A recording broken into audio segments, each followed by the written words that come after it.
Hello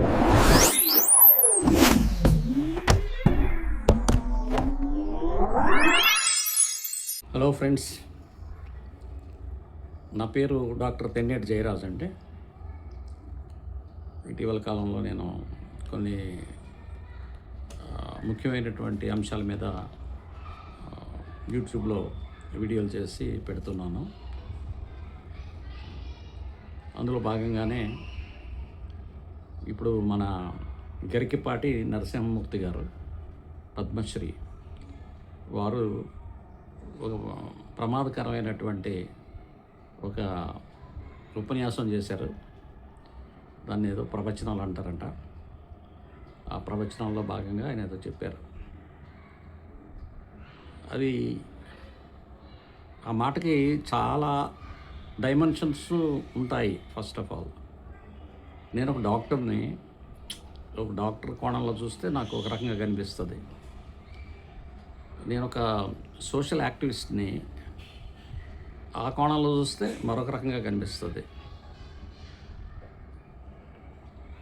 ఒక రాజకీయ సమస్యలు వాటిని కూడా పరిశీలిస్తూ ఉంటాను కాబట్టి ఆ కోణంలో చూస్తే ఇంకో రకంగా కనిపిస్తుంది. ఇలాగా ఆయన చేసినటువంటి దానికి చాలా కోణాలు ఉన్నాయండి. సామాజిక కోణాలు ఉన్నాయి, ఆర్థిక కోణాలు ఉన్నాయి, ఆరోగ్య కోణాలు ఉన్నాయి, భవిష్యత్తుకు సంబంధించినటువంటి అంశాలు కూడా ఉన్నాయి. అసలు ఆయనకి ఆలోచన ఎందుకు వచ్చింది అని ఆలోచిస్తే, ఆయనకే కాదు చాలామందికి ఇలాంటి దుష్ట ఆలోచనలు ఉన్నాయి మన సమాజంలో. ఆయన మరి ప్రవచకుడు కాబట్టి అది బయటకు వచ్చింది. చాలామంది ఇలాంటి ఆలోచనలు కలిగిన వాళ్ళు ఉన్నారు. అలా అవకాశం వస్తే వాళ్ళు కూడా చెప్తారు ఇలాగే. కానీ ఒక విషయాన్ని మాత్రం వాళ్ళు మర్చిపోతున్నారు. ఏంటంటే,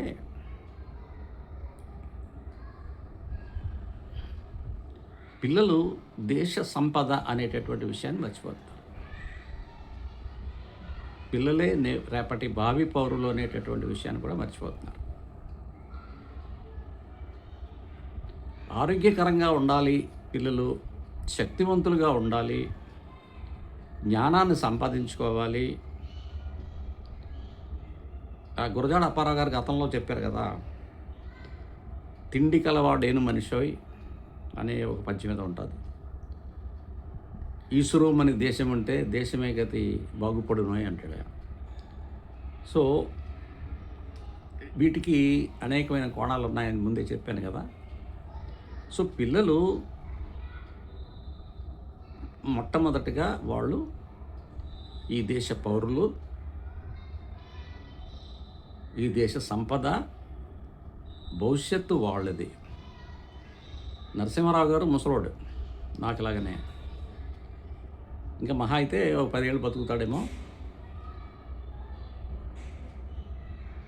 ఆయన పిల్లలు మంచి అభివృద్ధిలోకి రావాలి, మంచి శక్తి సామర్థ్యం గల వాళ్ళు కావాలి, మంచి మేధాశక్తి గల వాళ్ళు కావాలి అంటే ఏమి చేయాలి అనేటటువంటి ఆలోచనలు ప్రజలకి పంచితే చాలా బాగుండేది.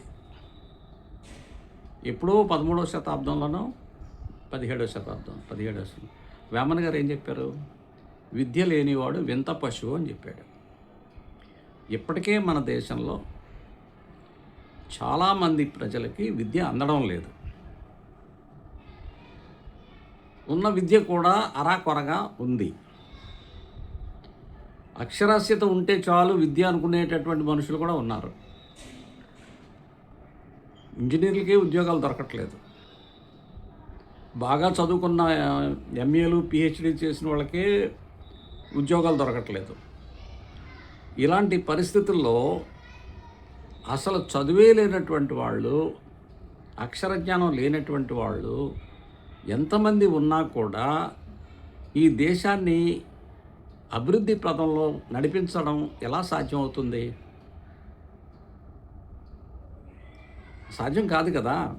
ఈ ప్రపంచంలో అందరూ కూడా పెద్ద పెద్ద చదువులు చదివి, పెద్ద పెద్ద యూనివర్సిటీల్లో చదివి ఇంజనీరింగు, మెడిసిను, లా, అగ్రికల్చరు, హార్టికల్చరు, పిసికల్చరు అని రకరకాలైనటువంటి కోర్సులు చదువుతున్నారు.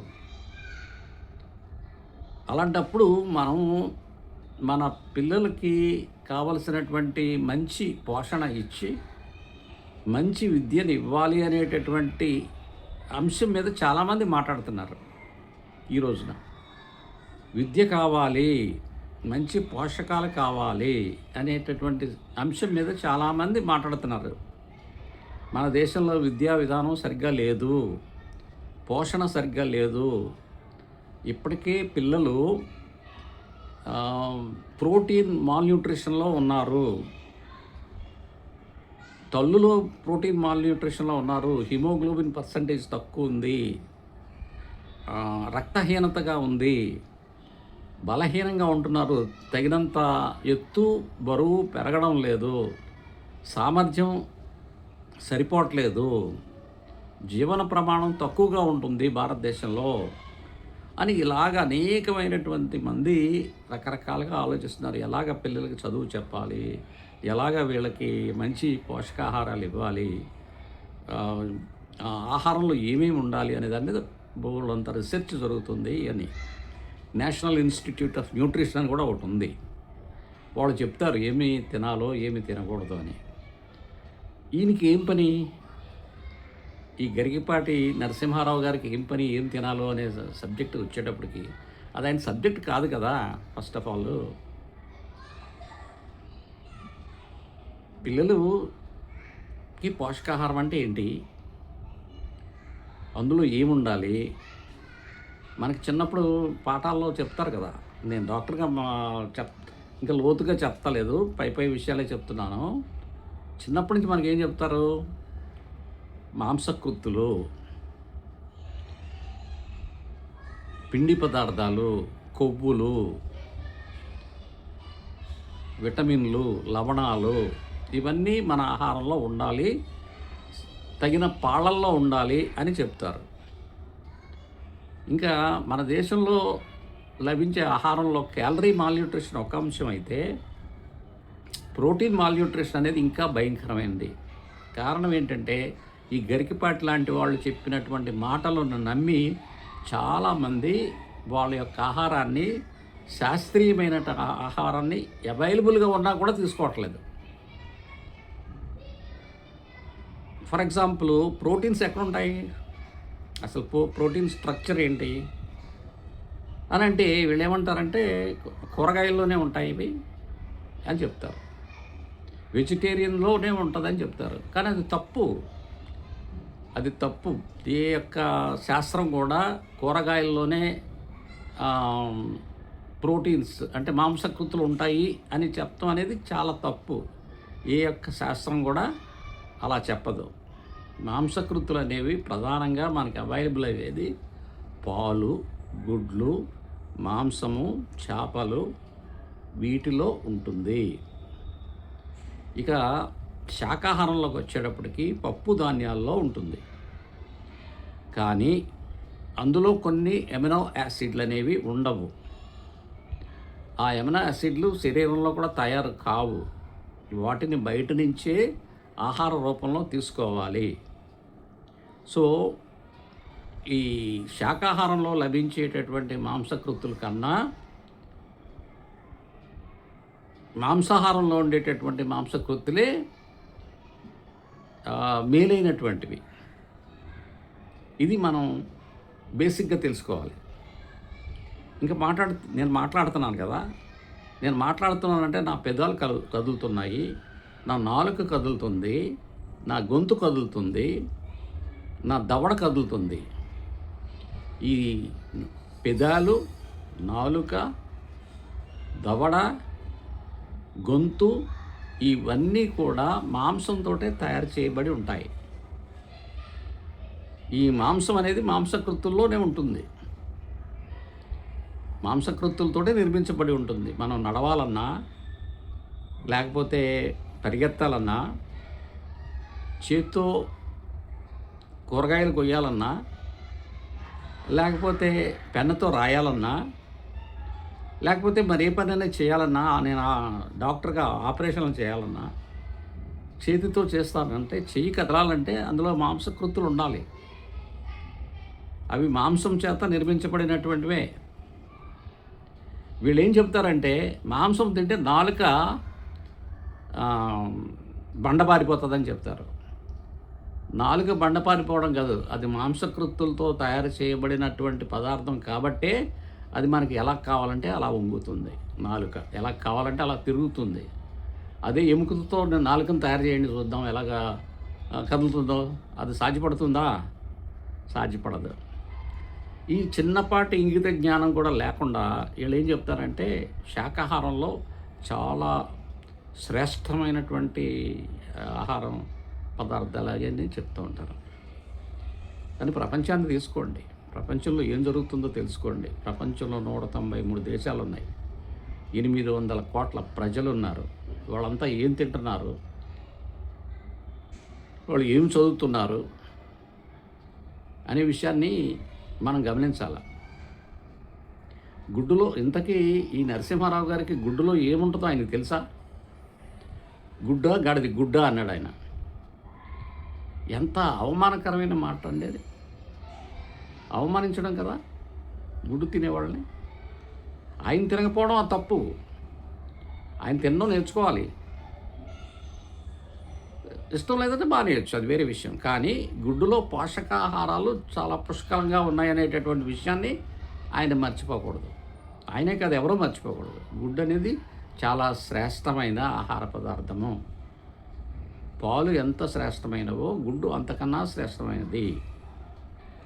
చాలామందికి తెలియదు, పాలలో అన్ని పోషకాహారాలు ఉంటాయని అనుకుంటారు తల్లి పాలలో, కానీ ఉండవండి. తల్లి పాలలో కూడా ఉండనటువంటివి 2 ఉన్నాయి.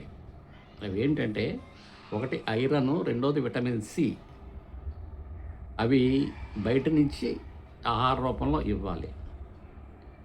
అయితే పుట్టిన బిడ్డకి 6 నెలల తర్వాత ఆహారం బయట నుంచి ఇవ్వాలి అనే విషయాన్ని చెప్తూ ఉంటారు. ఎందుకు? అప్పటికి ఆ శరీరంలో ఉన్నటువంటి స్టోరేజ్ అయిపోతుంది, ఇంకా స్టోరేజ్ ఉండదు. రక్త కణాలు, ఎర్ర రక్త కణాలు ముఖ్యంగా 3 నెలలు మాత్రమే జీవిస్తాయి. అవి తర్వాత కొత్త కణాలు పుడతాయి. ఆ కణాల్లో ఐరన్ ఉంటుంది, ఐరన్ ఉండాలి, లేకపోతే అది ఎనీమియా అవుతుంది. సో తల్లిపాలలో కూడా అన్నీ ఉండవండి. అలాగే కోడిగుడ్లో కూడా అన్నీ ఉండవు. అలాగే ఆకుకూరల్లో కూడా అన్ని పోషకాహారాలు ఉండవు.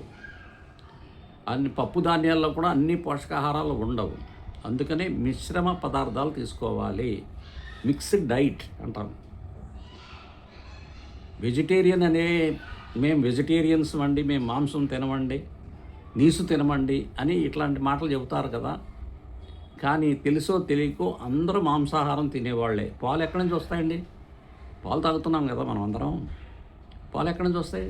చెట్టు నుంచి పాలు రావు కదా, ఆవు నుంచో గేదె నుంచో వస్తాయి. ఆ పాలే కదా తాగుతాం మనం. మరి జంతువు నుంచి వచ్చేటటువంటి ప్రోడక్ట్ అది వెజిటేరియన్ ఎలాగవుతుంది? వెజిటేరియన్ కాదు అది. నెయ్యి తింటే చాలా గొప్పగా చెప్పుకుంటారు కదా. నెయ్యి ఎక్కడి నుంచి వస్తుంది? యానిమల్ నుంచే కదా వచ్చేది. యానిమల్ ప్రోడక్టే కదా. అప్పుడు దాన్ని వెజిటేరియన్ అని ఎలా చెప్తారు వీళ్ళు? కాదు, అది వెజిటేరియన్ కాదు. సో అది యానిమల్ ప్రోడక్ట్.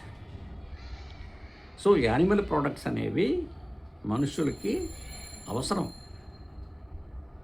యానిమల్ ప్రోడక్ట్స్ అనేవి కావాలి, ఒకటి. రెండోది ఇంకేంటి, మరి పోషకాహారాలు కావాలి అని అంటే పోషకాహారాలన్నీ పొందగలిగే పరిస్థితులు మన సమాజం ఉందా? మన సమాజంలో ఉండేటటువంటి అన్ని వర్గాల ప్రజలకి పోషకాహారాలు లభిస్తున్నాయా? లభించడం లేదనే విషయం అందరికీ తెలిసిందే కదా. ఇప్పుడు కొత్తగా నరసింహారావు గారికి చెప్పాల్సిన అవసరం లేదు, ప్రజలకు కూడా చెప్పాల్సిన అవసరం లేదు. ఇంచుమించు 30% మంది మహిళలు, 50% మంది పిల్లలు వాళ్ళకి పోషకాహార లోపం ఉంది అని గణాంకాలు చెప్తున్నాయి. కొంచెం అటు ఇటు వేరియేషన్ ఉంటే ఉండవచ్చు. కానీ పోషకాహార లోపంతో మన దేశంలో పిల్లలు, తల్లులు చాలా సఫర్ అవుతున్నారు. దాని మూలంగా వాళ్ళ యొక్క అభివృద్ధి తక్కువగా ఉంటుంది. సో ఫిజికల్ ఫిట్నెస్ అనేది చాలా ఇంపార్టెంట్. మన దేశంలో ఉండే ఫిజికల్ ఫిట్నెస్ పూర్ క్వాలిటీ అవ్వడం వల్లనే కదా మన వాళ్ళు ఈ ఆటల పోటీల్లో కానీ, లేకపోతే నోబెల్ ప్రైజులు గెలుచుకోవడంలో కానీ, ఇలాంటి విషయాలు అన్నింటిలోనూ మనం వెనకబడి ఉంటున్నాం కదా. ఒలింపిక్ మెడల్స్ సంపాదించడంలో కానీ, లేకపోతే నోబెల్ బహుమతులు పొందడంలో కానీ మనం వెనకబడే ఉన్నాం కదా. మాట్లాడితే బ్రిటిష్ వాళ్ళు మన దేశాన్ని దోచుకున్నారని చెప్తూ ఉంటాం. కానీ వాళ్ళు వెళ్ళిపోయి చాలా సంవత్సరాలు అయింది. ఫస్ట్ ఆఫ్ ఆల్ 4 తరాలు అప్పుడే వచ్చేసినాయి. 4వ తరం నడుస్తుంది వాళ్ళు వెళ్ళిపోయిన తర్వాత. ఇంకా వాళ్ళ పేరే చెప్పుకొని బతకడంలో మనం తెలివైన వాళ్ళు ఎలాగవుతాం? మన దేశంలో మ్యానుఫ్యాక్చరింగ్ ఇండస్ట్రీ లేదు. మనదంతా ట్రేడింగ్ దేశం, వ్యాపారాలు చేసే దేశం అంతే. విదేశాల నుంచి దిగుమతి చేసుకుని వాటిని అమ్ముకునేటటువంటి దేశం. ట్రేడర్స్ చూడండి, మన రోడ్డంతా పోతూ ఉంటే మనకి కుడివైపు ఎడమవైపున అన్ని షాపులే ఉంటాయి, కానీ ఎక్కడో ఒక పరిశ్రమ కనబడదు. ఎక్కడో ఒక పరిశ్రమ ఉంటుంది. అక్కడ ఏదో కొద్దిమంది పనిచేస్తూ ఉంటారు, కొన్ని వేల మంది పనిచేస్తూ ఉంటారు, అంతే. పారిశ్రామిక రంగం ఎక్కడుంది? పారిశ్రామిక రంగం లేదు. కారణం ఏంటి? దానికి తగిన విద్య లేదు, దానికి తగిన సౌకర్యాలు లేవు. ఈ కారణం చేతనే పారిశ్రామిక రంగం అభివృద్ధి చెందలేదు. వ్యాపారాలు చేసి సంపాదించుకుంటున్నారు. కొంతమంది వేల కోట్లు, లక్షల కోట్లు సంపాదించుకుంటుంటే చాలామంది 40% మంది ప్రజలు ఇంకా భయంకరమైనటువంటి పేదరికంలోనే కొనసాగుతూ ఉన్నారు. ఇప్పుడు 80 కోట్ల మందికి ఉచిత రేషన్ ప్రభుత్వం ఇస్తుందని అంటే అర్థం ఏంటి? ఎందుకు ఇస్తుంది? ఉచితంగా రేషన్ ఇవ్వాల్సినంత అవసరం ఏంటి? 80 కోట్ల మందికి ఎందుకు ఇస్తుంది? 80 కోట్ల మందికి ఉచితంగా రేషన్ ఇస్తుందని అంటే వాళ్ళు కొనుక్కోలేని పరిస్థితిలో ఉన్నారనే కదా. వాళ్ళకి ఎడిషనల్ సపోర్ట్ ఇవ్వాలనే ఉద్దేశంతో కదా ఇస్తుంది. మరి ఇకపోతే ఈ పిల్లలకి మీద ఖర్చు పెట్టే డబ్బు గురించి అంత ఏడుపెందుకు? పిల్లల సంపద అండి, దేశానికి సంపద. వాళ్ళని బ్రహ్మాండంగా పెంచి పోషించాల్సిన బాధ్యత ఈ సమాజానిదే. నరసింహారావు గారికి తెలియదా ఇది? వాళ్ళని పోషించాలి, చక్కగా తయారు చేయాలి. వాళ్ళని తయారు చేయాలంటే మంచి ఆహారం ఇవ్వాలి, మంచి వసతులు ఇవ్వాలి, బట్టలు ఇవ్వాలి, మంచి భోజనం పెట్టాలి, మంచి దుస్తులు ఇవ్వాలి, మంచి ఎడ్యుకేషన్ ఇవ్వాలి, మంచి ఆడుకోవడానికి పాడుకోవడానికి కావాల్సినటువంటి సౌకర్యాలు అన్నీ కల్పించాలి. కల్పిస్తేనే ఒక మంచి జాతి తయారవుతుంది, మంచి శక్తివంతమైనటువంటి జాతి తయారవుతుంది. ఆయన ఉద్దేశం ఏంటో మరి? ఆయన ఉద్దేశం ఏంటంటే ఏదో పురాణాల కాలంలో ఉన్నట్టుగా వీళ్ళని ఆది మానవులు ఉన్నట్టుగా ఉండాలనే కోరుకుంటున్నట్టున్నాడు ఆయన. అంచేత ఆయన వ్యాఖ్యలు చాలా భయంకరమైనవి. ఇలాంటి ఆలోచనలు కలిగిన వాళ్ళు ఉన్నారు, నాతో మాట్లాడిన వాళ్ళు కూడా ఉన్నారు. అన్నీ ఉచితంగా ఇచ్చేస్తున్నారంటే వీళ్ళ తాతగారి సొమ్ము ఏమైనా ఇస్తున్నారా? వీళ్ళ నాన్నగారి సొమ్ము ఏమైనా ఇస్తున్నారా? ప్రజల సొమ్మే కదా, ప్రజలకే కదా ఇచ్చేది. దాన్ని బూడిదలో పోసేయట్లేదు కదా, సముద్రంలో పడేయట్లేదు కదా. ప్రజలకు తిండి పెడితే ఏడుస్తారు ఏంటండి? ఇదేంటండి? చదువు చెప్తే ఏడుస్తారు, తిండి పెడితే ఏడుస్తారు, ఉద్యోగం ఇస్తే ఏడుస్తారు, రిజర్వేషన్లు అంటారు. వాళ్ళకేమీ విమానాశ్రయాలు ఇవ్వట్లేదు కదా, నౌకాశ్రయాలు ఇవ్వట్లేదు కదా, గనులు ఇవ్వట్లేదు కదా.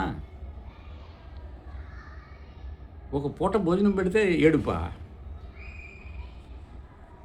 ఎంత భయంకరమైనటువంటి మనుషులు ఉండేళ్ళు అసలు. వీళ్ళకి ఎక్కడ ఉంటారు అసలు?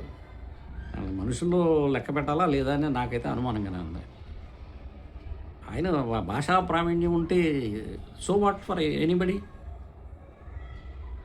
ఆయన చక్కగా మంచిగా ప్రజలను ఆకర్షిస్తూ చాలా ఆ, మాట్లాడతారని వినడమే. నేను ఎప్పుడు పెద్దగా చూడలేదు ఆయన్ని. కానీ ఇప్పుడు చూస్తున్నది ఆయన మాట్లాడిన మాటలు అయితే విన్నాను నేను. అది చాలా తప్పు. దానికి ఐ థింక్ రాజ్యాంగాన్ని రాజ్యాంగానికి విరుద్ధంగా మాట్లాడాడు ఆయన. రాజ్యాంగానికి విరుద్ధంగా మాట్లాడడం అంటే ఏంటి? దేశానికి విరుద్ధంగా మాట్లాడడమే కదా. దేశానికి విరుద్ధంగా మాట్లాడే వాళ్ళని ఏమంటారు? దేశానికి విరుద్ధంగా మాట్లాడితే దేశద్రోహులు అంటారు. మరి ఇలాంటి దేశద్రోహులందరినీ మనం నెత్తిన పెట్టుకుని పూజించాలా? కానీ చేస్తున్నారు కొంతమంది. అలాంటి పనులు చేసేవాళ్ళు ఉన్నారు. వాళ్ళని కీర్తించేవాళ్ళు చాలామంది ఉన్నారు.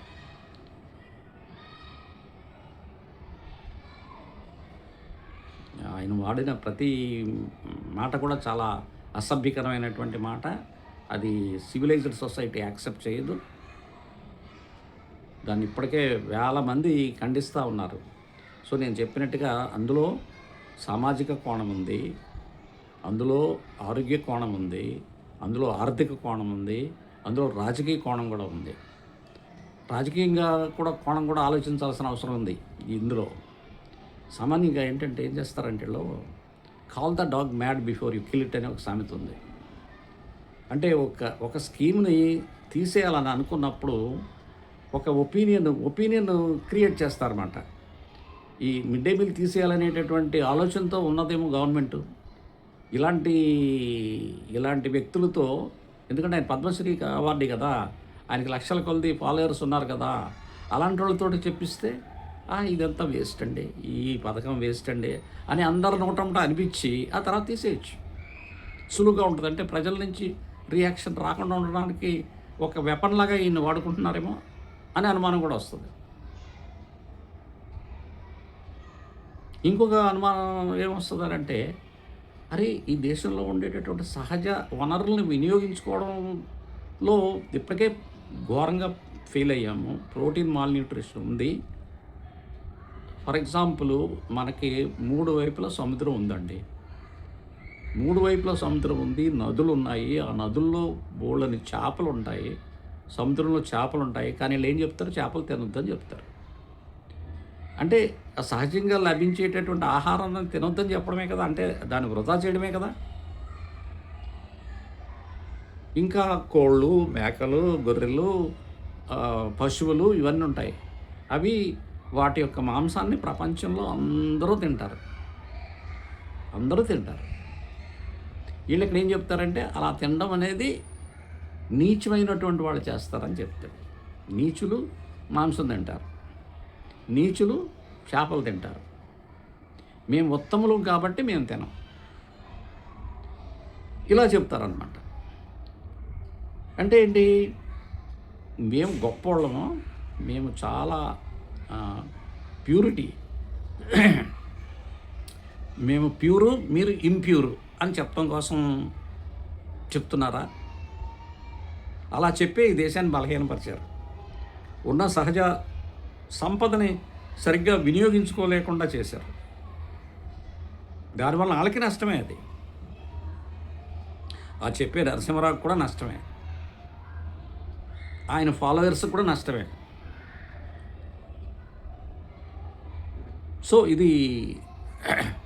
సో ఇన్ని రకాల కోణాలు ఉన్నాయి. రాజకీయ కోణం కావచ్చు, లేకపోతే శాస్త్రీయ కోణం కావచ్చు, లేకపోతే సోషల్ యాంగిల్ కావచ్చు, లేకపోతే కల్చరల్ యాంగిల్ కావచ్చు. ఇలాగ అనేకమైన కోణాల్లో ఆయన తప్పులు మాట్లాడుతున్నాడు. దానికి ఆయన శిక్షార్హుడు. మామూలుగా చెప్పాలంటే ఆయన శిక్షించాలి. లేకపోయినట్లయితే ఇలాంటి మాటలు చాలామంది మాట్లాడతారు. ఇది ఒక అవకాశంగా తీసుకొని ఇంకా రెచ్చిపోతారు. అందుచేత ఇప్పుడు నేను డాక్టరు, నేను 1000 మంది ప్రాణాలు కాపాడాను కాబట్టి ఒక ప్రాణాన్ని తీస్తానంటే ఊరుకుంటారా? కోర్టు శిక్షించదా నన్ను ఒక ప్రాణం తీసేస్తే? అందుకని నేను 1000 మాటలు, చాలా గొప్ప మాటలు చెప్పాను, లేకపోతే 1,00,000 గొప్ప మాటలు చెప్పాను కాబట్టి ఇది ఒకటే కదా తప్పని అంటే దాన్ని మనం వదిలిపెట్టేసేయాలా? మీరు ఆలోచించండి. నేను 1000 మంది ప్రాణాలు కాపాడుండొచ్చు, 1,00,000 మంది ప్రాణాలు కాపాడుండొచ్చు. కానీ ఒక ప్రాణం తీసే హక్కు నాకు లేదు. అలాగే ఆయన చాలా లక్షల కొలది చాలా మంచి మాటలు చెప్పుండొచ్చు, కానీ ఒక ప్రమాదకరమైనటువంటి మాట ఆయన చెప్పకూడదు అంతే. దానికి చాలా రిపర్కషన్స్ ఉన్నాయి. ఆయనకి అంటే లెక్కలేనితనంగా ఉందన్నమాట. దీన్ని బట్టి నేను ఏమైనా మాట్లాడవచ్చు, నేను ఏమైనా చేయొచ్చు అని అనుకుంటున్నాడు. కానీ అది కాదు. ఈ సమాజం యాక్సెప్ట్ చేయదు, ఈ చట్టం యాక్సెప్ట్ చేయదు, మన రాజ్యాంగం యాక్సెప్ట్ చేయదండి, ప్రపంచం యాక్సెప్ట్ చేయదు అని చెప్పే మాట.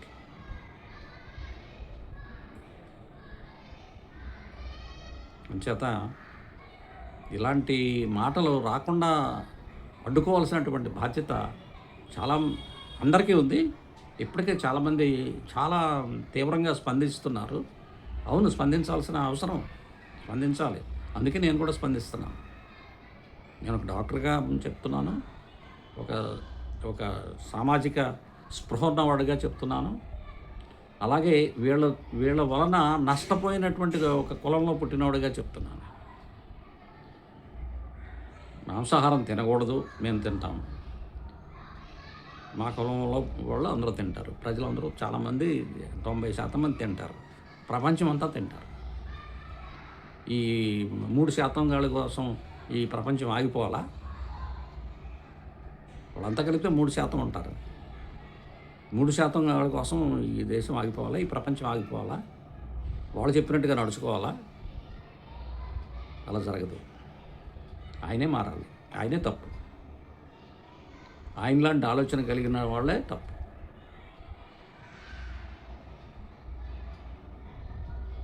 ఆలోచించండి మీరు కూడా. Thank you.